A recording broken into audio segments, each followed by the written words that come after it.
Do you see what I see? Jangan lupa untuk subscribe, share, dan nyalakan lonceng notifikasinya sebagai bentuk dukungan kamu.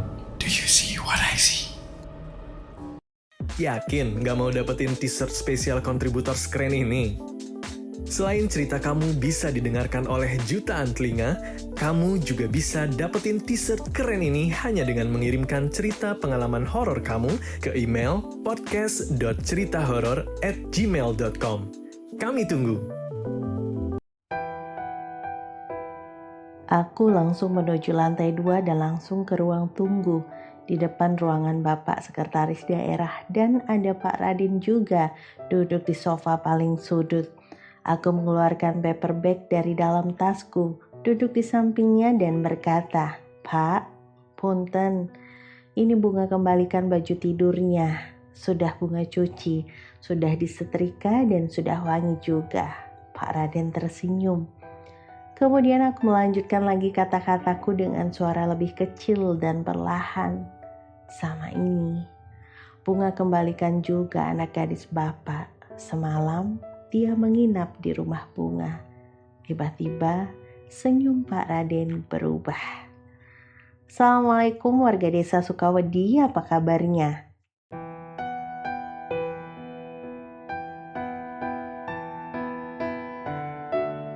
Bisa dibilang Pak Raden adalah orang yang paling dekat dan paling sering bertegur sapa denganku ketika mengurus proyek di Kabupaten K itu.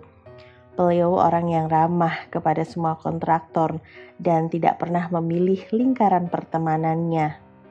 Mas Atma, suami Mbak Nuzul, yang lahir dan besar di Kabupaten K, tentu sudah mengenal Pak Raden dan sedikit banyak mengetahui cerita tentang keluarga Pak Raden. Seperti ini cerita yang Bunga dapat dari Mas Atma mengenai keluarga Pak Raden. Dulu Pak Raden mempunyai seorang anak perempuan istimewa, kita sebut saja namanya Gadis. Anak itu diambil, diasuh dan dirawat oleh keluarga Pak Raden. Gadis berperawakan seperti anak remaja pada umumnya. Tubuhnya tinggi, putih, bersih, memiliki rambut lurus sebahu dan berponi. Matanya setengah bulan purnama dengan alis dan bulu mata lentik alami. Pak Raden suka menangis kalau mengingat kenangan manis tentang Gadis. Gadis yang manis, lembut, ceria, kini telah tiada. Penghibur lara dan lelah keluarga Pak Raden sudah memulai perjalanan abadinya. Gadis meninggal di penghujung tahun. Ia tenggelam di sungai yang tak jauh dari rumah Pak Raden. Waktu itu ia sedang menemani ibu mencuci di sungai. Sebenarnya bukan menemani. Ibu berangkat mencuci ke sungai dan Gadis membuntuti diam-diam dari belakang tanpa sepengetahuan ibu. Ketika ibu sampai di sisi sungai, ibu langsung mencuci dan tidak tahu bahwa Gadis membuntuti. Yang ibu tahu Gadis sedang di rumah bermain bersama Oma. Ini kesaksian dari orang-orang yang tinggal di seberang sungai. Ketika melihat ibu mencuci, Gadis berdiri dari jarak beberapa meter di belakang ibu. Ia mengawasi punggung ibunya yang sedang mencuci. Karena hujan semalam yang mengguyur sangat deras, sungai berair keruh dan tanah-tanah di pesisir sungainya menjadi becek dan licin. Gadis terperosok ke sungai yang arusnya lumayan deras. Ibu yang sudah selesai mencuci langsung pulang ke rumah dan bertanya kepada Oma, di mana Gadis berada. Oma menjawab Gadis pergi ke sungai bersama ibu. Pagi itu mereka saling berteriak, saling tuduh, saling menyalahkan, kemudian masing-masing menangis dan berteriak histeris. 3 hari kemudian, jenazah Gadis baru diketemukan di aliran sungai di kabupaten lain. Mungkin kurang lebih seperti itu cerita Pak Raden di bagian pertama. Memang ada beberapa bagian yang disimpan kepingan puzzle-nya. Kalau diceritakan dari awal-awal mungkin ini akan jadi cerita yang biasa-biasa saja. Sosok yang ditemui dan ikut ke rumah selama beberapa hari itu mungkin sosok yang menyerupai Gadis. bukan ruh atau arwah gentayangan yang biasa dibicarakan orang-orang. Karena urusan ruh orang yang sudah meninggal itu merupakan urusan Allah saja, mutlak dan tidak bisa diganggu-gugat. Kita sisihkan cerita Pak Raden sejenak karena sepertinya sudah hampir semua diceritakan. Kita beralih ke proyek yang dikerjakan oleh perusahaan kontraktor tempatku bekerja waktu itu. Proyeknya adalah membuka jalan baru sejauh beberapa ratus kilometer. Tahun itu proyeknya senilai 24 M lebih. Letak lokasinya itu 30 menit dari Kabupaten K. Jalan baru itu dibangun dari Dusun S ke Kota P. Sehari sebelumnya, Mbak Nuzul sudah memberikan uang sangu untuk aku dan Marshall, juga uang titipan untuk membeli kebutuhan para pekerja yang bekerja di Dusun S. Kami berangkat menuju ke Kabupaten K subuh-subuh sekali, dengan tujuan mengejar target penyelesaian berkas agar semua ACC dari pejabat terkait sudah dikantongi sebelum tahun baru. Dan termin-termin bisa beres tepat waktu, berkas selesai on time dan bisa diprogres ke bank tepat waktu juga, karena biasanya bank akan tutup buku di akhir tahun. Itu menjadi salah satu penyebab kenapa di penghujung tahun para staf humas dari perusahaan kontraktor bekerja dengan sangat gesit. Kadang kami saling menertawakan teman-teman sesama staf humas atau para senior kontraktor yang mengurus proyeknya sendiri tanpa bantuan orang lain. Kami tertawa karena kami terlihat berlomba-lomba menyelesaikan berkas. Aku dan Marshall melihat teman-teman yang berpapasan di kantor PU, tiba-tiba saja sudah melesat ke kantor bupati, dan beberapa jam kemudian tiba-tiba bertemu di bank. Itu jadi hiburan tersendiri untuk kami. Marshall lebih suka memilih jalan pedesaan daripada jalan kota. Selain teduh dan sejuk, walau agak jauh, tapi Marshall sesekali bisa mengebut. Berbeda dengan jalan depan yang gersang, panas, dan dipenuhi oleh truk dan tronton besar. Di salah satu dusun, sebelum sampai ke Kabupaten K, mobil yang kami kendarai menabrak seekor soang putih. Aku meminta Marshall berhenti, tapi dia tidak mau. Dia beralasan kami harus buru-buru dan tidak penting untuk mengurus hal yang remeh-temeh seperti itu. Aku mengatakan kalau kita harus bertanggung jawab untuk semua apa yang kita perbuat. Lagi-lagi Marshall menyanggah. Dia bilang itu hanya soang liar saja, tidak ada pemiliknya. Jam 7:15 kami sampai di Kabupaten K. Kami berhenti di sebuah warung, kemudian berbelanja barang kebutuhan untuk para pekerja di Dusun S dan membeli beberapa bungkus nasi Padang. Setelah beres, aku masuk ke dalam mobil. Ketika akan berbelok, ada seorang nenek tua mengenakan selendang penutup kepala. Selendangnya kaku, lebih seperti kain tenun, tapi kain tenun dari daerah mana aku tidak mengetahuinya. Nenek itu mengetuk kaca sebelah kiri di samping tempatku duduk. Ia mengetuk 3 kali. Awalnya aku pikir si nenek mohon maaf seperti ingin meminta uang. Ketika diulurkan selembar uang 5 ribuan, nenek itu tidak mengulurkan tangannya. Melihat mata tajam nenek dan tangan yang tidak diulurkannya, aku segera meminta maaf karena takut menyinggung perasaannya. Oh, maaf nek, kataku seperti itu. Lantas bibir kering dan pucatnya menjawab dengan 2 kata. Hati-hati. Karena bingung, aku segera mengucapkan terima kasih dan berkata, kami permisi dulu nek. Kemudian mobil meluncur ke arah Dusun S. Dusun S ini melewati sungai di dekat rumah Pak Raden, melewati juga tempat Marshall menabrak soang putih tadi. Tugu selamat datang sudah terlihat dari jarak beberapa meter.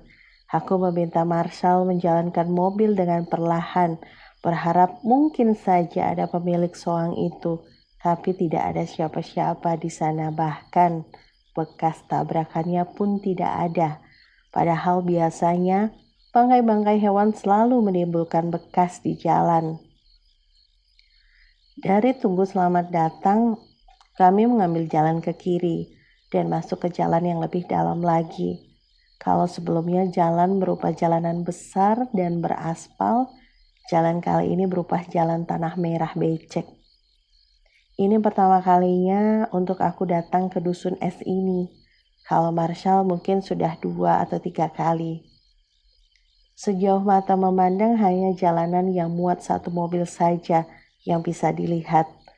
Di ujung jalannya tidak begitu jelas karena ada kabut yang menghalangi pandangan mata. Aku bertanya kepada Marshall, memang inikah tempatnya atau kita sudah salah jalan?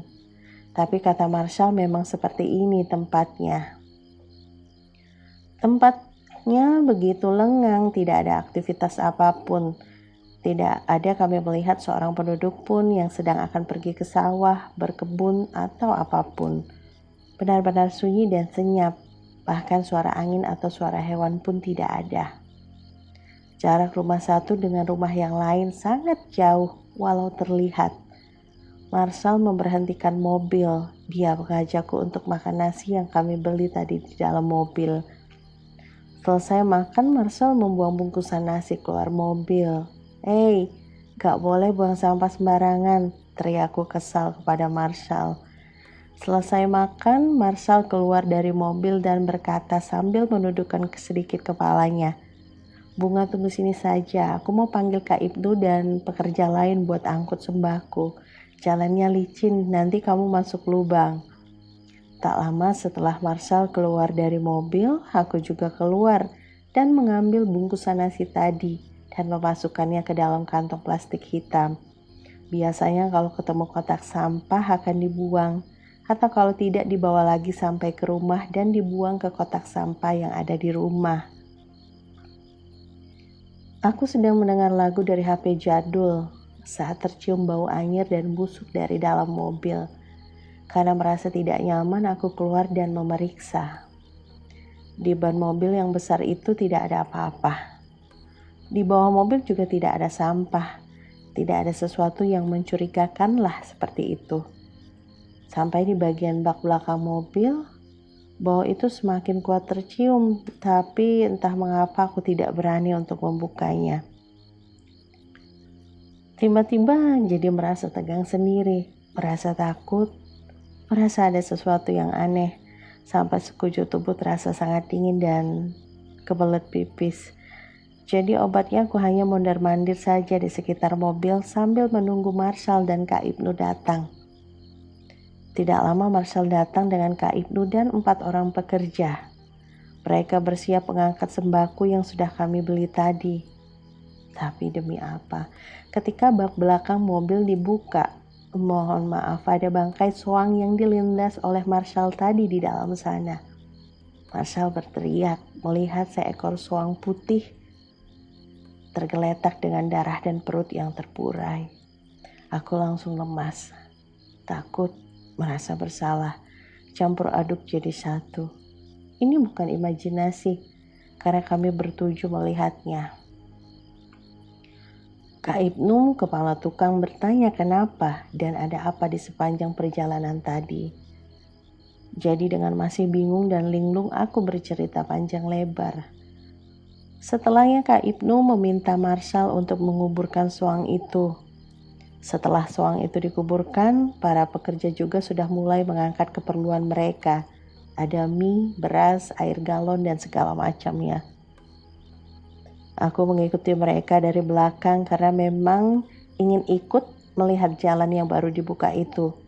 Juga karena ingin mendapatkan beberapa lembar foto, step-step kemajuan proyek yang akan dilampirkan di salah satu berkas yang akan naik ke bank nanti.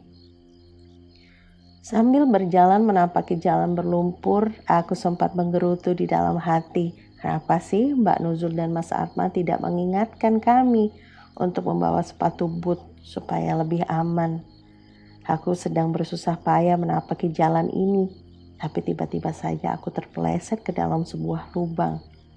Seluruh jeans basah oleh air lumpur dari dalam lubang itu. Hanya kemeja atasan saja yang masih kering. Untung ada sebuah kayu pancang yang tidak begitu jauh dari lubang itu, jadi aku bisa segera naik. Jalan lurus ke depan sejauh 5 meter, kemudian ada sebuah rumah panggung bercat merah. Rumah itu satu-satunya rumah yang ada di belokan ini. Rumah merah ini dipakai selama pekerja mengerjakan proyeknya sampai selesai. Aku masih berada agak jauh dari rumah itu saat seorang nenek melambaikan tangannya dari arah teras depan rumah itu. Berhubung memang tidak ada rumah lain di sana dan melihat nenek itu melambaikan tangan, aku berpikir memang itulah rumah yang digunakan para pekerja untuk menginap. Aku naik ke tangga yang sangat kecil dan tinggi, kemudian mengucapkan salam.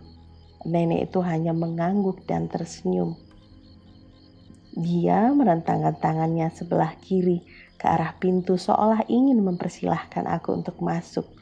Tapi awalnya aku tolak, karena celana jeans yang basah takut mengotori rumah nenek. Tapi nenek mengulang gerakan tangannya beberapa kali. Akhirnya aku terpaksa masuk dan duduk di atas tikar pandan. Di sana sudah tersedia air putih dalam cangkir lurik dan rebusan ketela pohon. Sambil tersenyum, nenek mempersilahkan aku untuk memakannya. Aku mengambil potongan ketela yang paling kecil, kemudian memakannya. Baru separuh ketela ikut dimakan, Marshall terdengar memanggil dari arah bawah rumah. Dia mengingatkan aku bahwasanya aku harus mengambil beberapa foto di lokasi pengerjaan jalan baru itu yang jaraknya hanya beberapa meter saja di belakang rumah merah ini. Sebelum turun aku mengucapkan terima kasih kepada nenek, lalu buru-buru minum dari cangkir lurik itu dan mengatakan, "Maaf Nek kalau bunga sudah ngerepotin." Kemudian turun melalui tangga yang kecil tadi. Jalan baru itu benar-benar lebih parah jalannya daripada jalan yang di depan tadi. Ini seperti jalan yang berlumpur dan membuat kaki terprosok ke dalamnya. Marshall mengeluarkan kamera digital, kemudian aku menjepret beberapa foto. Pekerja dan ekskavatornya sekali, ke arah kanan dan kiri sekali, terus menjepret rumah merah itu sekali. Setelah selesai, kami berpamitan dengan Kak Ibnu dan pekerja lainnya. Di jalan menuju mobil, Marshall melihat celana jeansku yang penuh dengan lumpur sampai ke pinggang.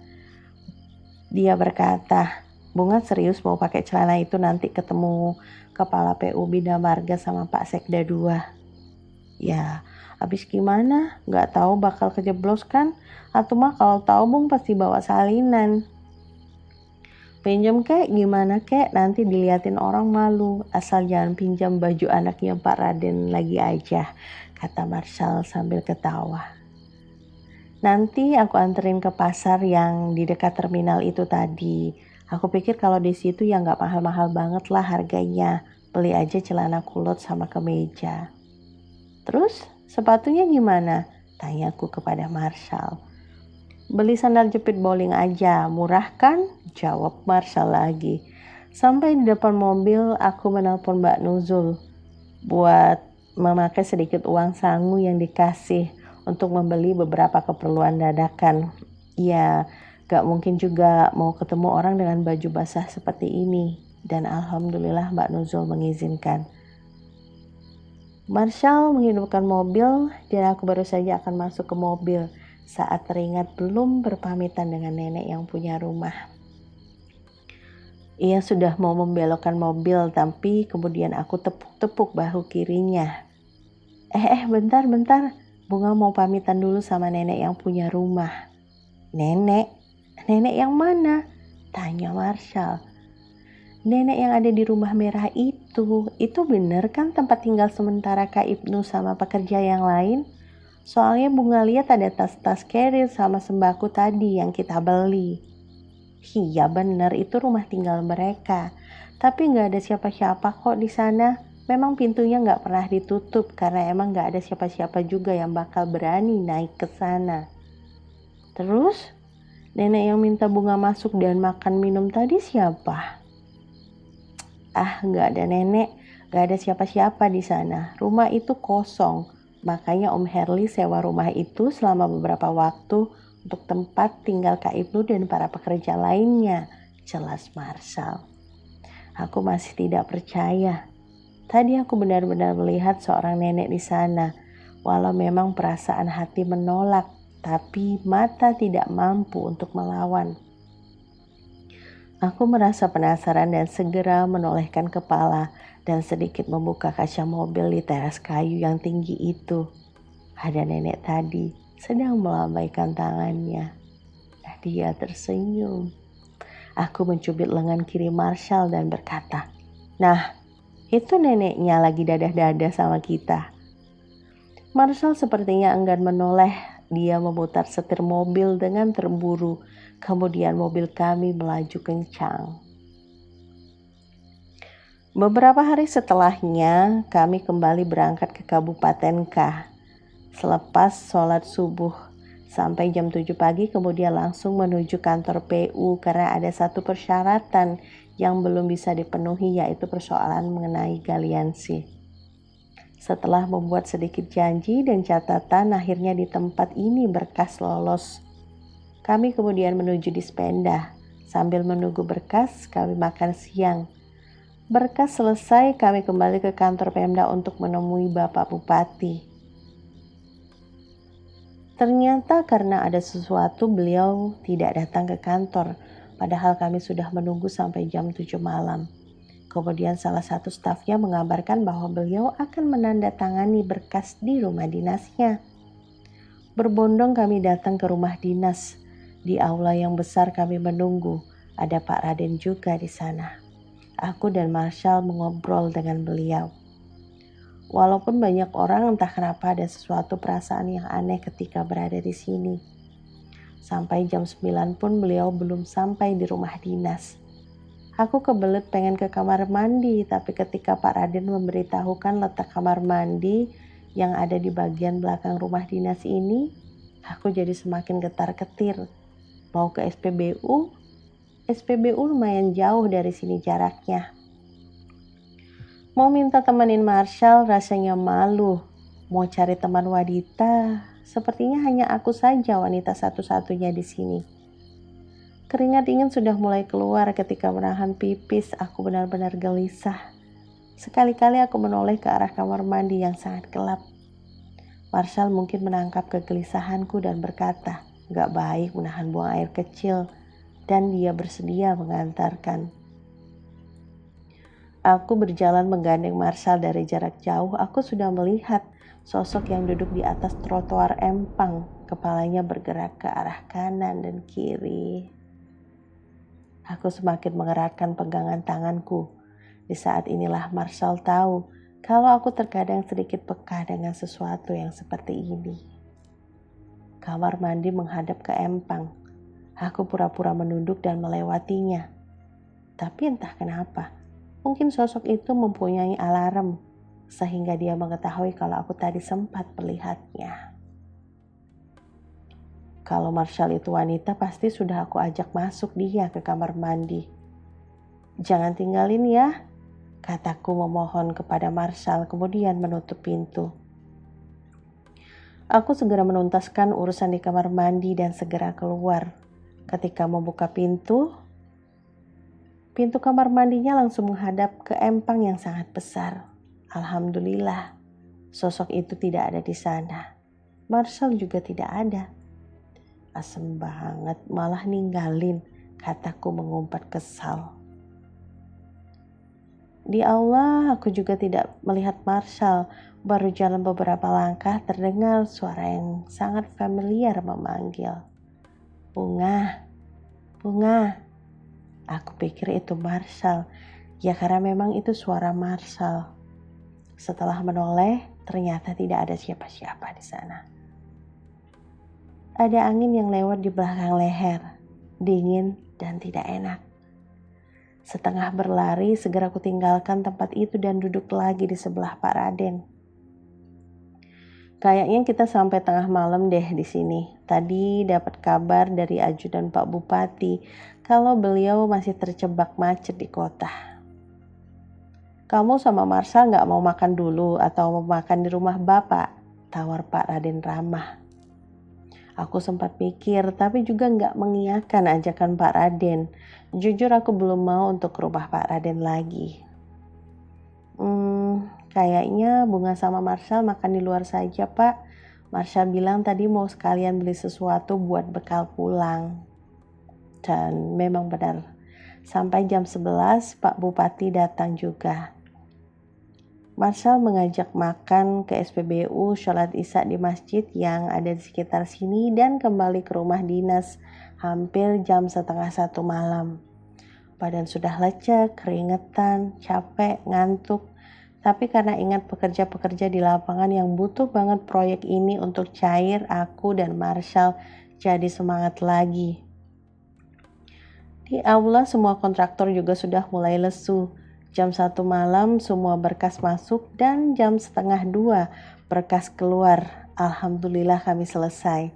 Ketika di parkiran aku bertanya kepada Marshall, "Shal, kita lewat jalan depan aja ya, kan rame. Gak apa-apa macet dikit, gak usah lewat jalan belakang." Aku takut banget. Tapi entah ada pertimbangan apa, Marshall menolak untuk diajak lewat jalan depan ketika pulang. Padahal aku pikir lewat jalan depan masih bisa melihat pemandangan rumah-rumah panggung penduduk dan sesekali berpapasan dengan truk dan tronton besar. Akhirnya kami pulang lewat jalan belakang. Jalan itu remang-remang sekali. Aku tak putus berzikir. Jangan sampai ada apa-apa atau jangan sampai mobil mogok di tengah hutan. Dusun Pak Raden sudah kami lewati. Kami kemudian masuk ke dusun selanjutnya. Tidak ada satupun rumah penduduk. Tidak ada satupun kendaraan yang lewat. Aku sebenarnya sangat lelah, tapi Marshall melarangku untuk tidur. Katanya kalau aku tidur, dia akan mengantuk dan itu berbahaya. Jadi sepanjang jalan aku menemaninya mengobrol. Tiba-tiba di sebuah persimpangan di dekat Tugu Selamat Datang mobil berhenti. Padahal Marshall sudah mengisi penuh bensin. Aku menoleh ke arah kiri. Ada ilalang setinggi mobil di sebelah kami. Aroma wangi menguar secara tiba-tiba. Perasaan hati sudah tidak menentu. Marshall berkali-kali menstarter mobil. Dia akan membuka pintu tapi aku cegah. Coba saja terus, Shal. Jangan lupa bismillah. Kamu gak perlu keluar. Entah kenapa perkataan itu yang keluar dari mulutku. Marshall menurut dan menstarter mobil lagi dan lagi. Akhirnya mobil hidup dan kami melanjutkan perjalanan. Seharusnya kalau jalanan sepi kami bisa sampai di rumah dalam waktu kurang dari 2 jam. Tapi ini sudah hampir 1 jam lebih. Kami seperti berputar-putar saja di tempat yang sama. Aku merinding. Dari mata kaki sampai ke betis ada rasa dingin yang datang. Astagfirullah, astagfirullah.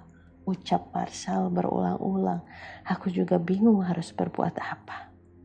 Sambil terus berdoa dan berharap, kami tak putus mengucap zikir dan membaca surah. Aku ingat betul, setelah ini seharusnya ada jembatan dan setelah jembatan itu sudah masuk ke kota kita. Tapi ini kenapa berputar di sini lagi? Dalam keadaan putus asa, hati tiba-tiba berucap, "Maaf Abah, maaf Ibu, kalau Mbak ada salah. Maaf belum bisa membahagiakan. Tolong doakan Mbak." Ucapan zikir dan permintaan maaf campur baur jadi satu. Marshall masih menjalankan mobil dengan perlahan dan akhirnya kami menemukan jembatan yang dimaksud. Kami benar-benar bersyukur dan sangat terharu.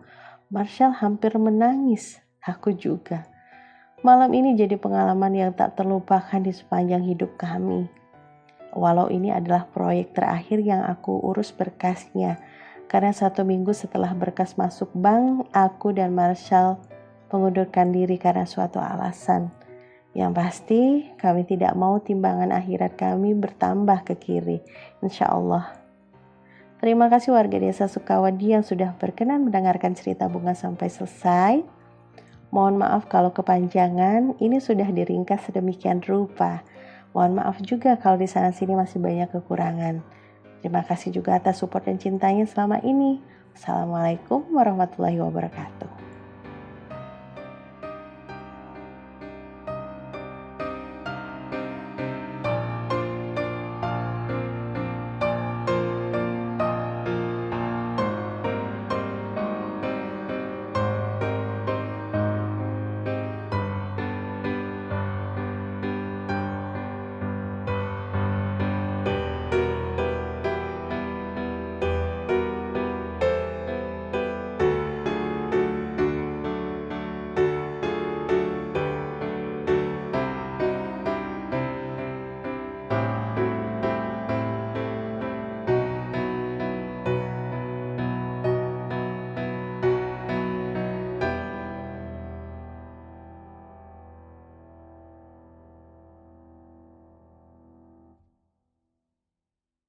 Kirim cerita kamu ke alamat berikut.